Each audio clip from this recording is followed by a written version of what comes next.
So one of the things that I get asked frequently is, how'd you get into property management?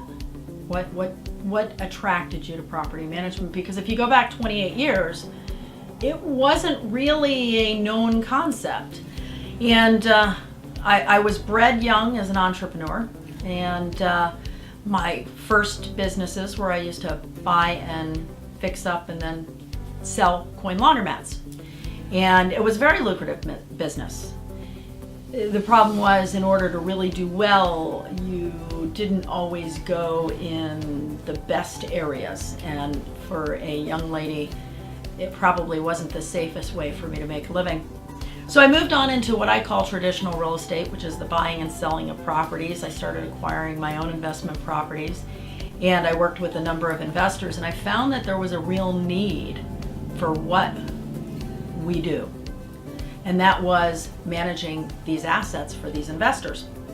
And so as I started to transition that way, I realized that the neatest thing about this business was the residual income. It was the regular revenue stream. I mean, when I was selling traditional real estate, it was dependent on the title company, the mortgage company, all of these stars lining up. And in property management, once I put the deal together, I then just kind of had to babysit it, make sure that things were moving smoothly. And so I got out of traditional real estate, went into property management full time, and I've been through pretty much every economic change that you can go through in the real estate cycle after doing this for 28 years. And I love this business.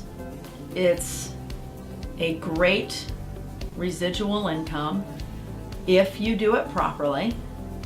And no matter what force you're after, I mean, if you're in an economy where things are not going so well, housing's still a basic need. Yes, your rents drop, but your demand rises.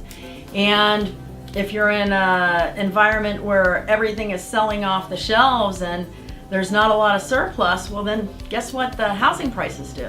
Well, they go up. So, you know, it really is a neat business model in the aspect that it really doesn't matter what's going on. There's always a demand, and there's always that residual income. Yeah, you're kind of like hitting on a basic human need of shelter, and like we're always going to be in demand. Yeah, it is. I mean, housing is a basic need, and we really focus on middle America. Not your super high end, not your low end, middle America. We want to help the individual that we want to work with, that's going to make a good relationship long term. I've had a tenant that lived in a property for 14 years. You know, those are the kind of tenants that are wonderful. Now we have the tenants that, you know, may move, only live with us for a year, reside with us for a year because they want to buy a house or they're moving to another area. Those are great too. But the idea is we go after that personal relationship, and I think that sets us apart. Yes, we're in business to make money. There's no doubt about it. But there is a customer service aspect that we really focus on, and we build relationships. And we're building relationships with our franchisees, we're building relationships with our investors, we're building relationships with our customers, tenants, who knows, they later become our investors. We build relationships with our realtor partners and our vendors, and we really are in the business of building relationships and long-term commitments.